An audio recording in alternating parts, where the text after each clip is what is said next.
Hello friends, welcome to my YouTube channel education hub.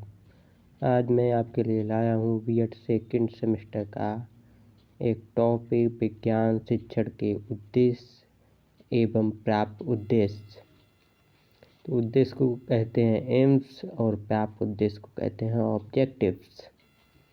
विद्यालय पाठ्यक्रम में प्रत्येक विषय का अपना अलग स्थान तथा महत्व होता है। तो विद्यालय में अनेक विषय पढ़ाए जाते हैं जिसका अलग अलग महत्व होता है। जब तक हमारे सामने किसी विषय को पढ़ने अथवा पढ़ाने के लिए कोई निश्चित उद्देश्य नहीं होते हैं, तब तक हम उस विषय को भली भांति नहीं पढ़ सकते हैं। जैसे अगर आप टेट की तैयारी करेंगे तो उसमें 5 सब्जेक्ट होते हैं जिसमें रीजनिंग नहीं होती है, तो आप रीजनिंग की तैयारी नहीं करेंगे उसके लिए, क्योंकि आपका उद्देश्य टेट पास करना है। और जब सुपर टेट की तैयारी करेंगे आप, तो उसमें रीजनिंग आता है तो आप रीजनिंग की भी तैयारी करेंगे। इसी प्रकार आपके उद्देश्य आपके द्वारा जो विषय पढ़े जाने वाले हैं उनका निर्धारण करते हैं। शिक्षा के उद्देश्यों का निर्धारण समाज द्वारा किया जाता है, इसलिए शिक्षा के उद्देश्यों में समाज की परिस्थितियों के अनुरूप परिवर्तन भी होते रहते हैं। तो जैसे समाज जो होता है वो परिवर्तनशील होता है, जिसके कारण शिक्षा के उद्देश्य भी परिवर्तित होते रहते हैं। और शिक्षा को गतिशील प्रक्रिया कहा गया है, क्योंकि शिक्षा के उद्देश्य समय के अनुसार परिवर्तित हो जाते हैं। उद्देश्य का अर्थ उद्देश्य उत प्लस दिश के योग से बना है, जहाँ उत का अर्थ है ऊपर की ओर तथा दिश का अर्थ है दिशा दिखाना। इस प्रकार उद्देश्य का शाब्दिक अर्थ है उच्च दिशा दिखाना। तो उद्देश्य का अगर शाब्दिक अर्थ पूछा जाए तो उसका अर्थ हुआ उच्च दिशा दिखाना। जॉन ड्यूवी के अनुसार उद्देश्य पूर्व दर्शित लक्ष्य हैं जो किसी क्रिया को संचालित करता है अथवा व्यवहार को प्रेरित करता है।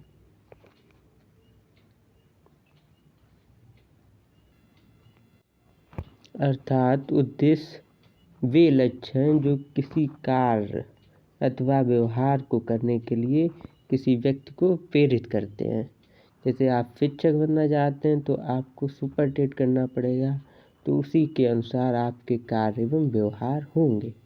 प्राप्त उद्देश्य का अर्थ प्राप्त उद्देश्य वह साधन है जिसकी सहायता से उद्देश्यों की प्राप्ति की जा सकती है। अपने अंतिम लक्ष्य को प्राप्त करने के लिए व्यक्ति उससे संबंधित क्रियाओं को छोटी छोटी क्रियाओं में विभाजित कर देता है और क्रमानुसार इन छोटी छोटी क्रियाओं को पूरा करता जाता है। अर्थात कोई बड़ा कार्य उसको छोटे छोटे कार्य में बांट कर उसको पूरा करने का प्रयास करते हैं, इससे आसानी होती है और अंत में अपने लक्ष्य को प्राप्त कर लेता है। शिक्षा के अंतर्गत उद्देश्य तो संपूर्ण शिक्षा के होते हैं तथा प्राप्त उद्देश्य शिक्षण के होते हैं। किसी विषय के लिए सर्वप्रथम उद्देश्य निर्धारित कर लिए जाते हैं और इनकी प्राप्ति के लिए प्रत्येक पाठ से संबंधित प्रायः उद्देश्यों का निर्धारण किया जाता है। जब लेसन प्लान बनाया जाता है किसी पाठ का, तो उसमें भी उद्देश्य लिखे जाते हैं। तो हर पाठ में कुछ अलग बातें होती हैं जिनका कुछ अलग उद्देश्य होता है। अतः कहा जा सकता है कि एक उद्देश्य की प्राप्ति में जिन छोटी छोटी बातों का सहारा लेना पड़ता है उसे प्राप्त उद्देश्य कहते हैं। एक उद्देश्य के लिए कई प्राप्त उद्देश्य होते हैं। जैसे अगर आपका लक्ष्य है शिक्षक बनना, तो उसके लिए पहले आपको हाई स्कूल करना पड़ेगा, फिर इंटर, फिर ग्रेजुएशन, फिर बीएड या डीएलएड, फिर टेट, फिर उसके बाद वैकेंसी आएगी, उसके बाद सुपर टेट, फिर मेरिट बनेगी और उसमें जब नाम आएगा तब आप शिक्षक बन पाओ। जैसे एक एग्जाम्पल यहाँ दिया गया, माना मकान की छत पर पहुँचना हमारा एक उद्देश्य है, जिस पर पहुँचने के लिए हम सीढ़ी का प्रयोग करते हैं। अतः सीढ़ी का प्रत्येक पायदान प्राप्त उद्देश्य होगा। तो मकान की छत पर पहुँचना ये हमारा उद्देश्य है, और सीढ़ी से चढ़ रहे हैं तो सीढ़ी के जो पायदान हैं, बहुत सारे पायदान होंगे, तो जो पायदान होंगे वो प्राप्त उद्देश्य को प्रदर्शित करेंगे। Thank you.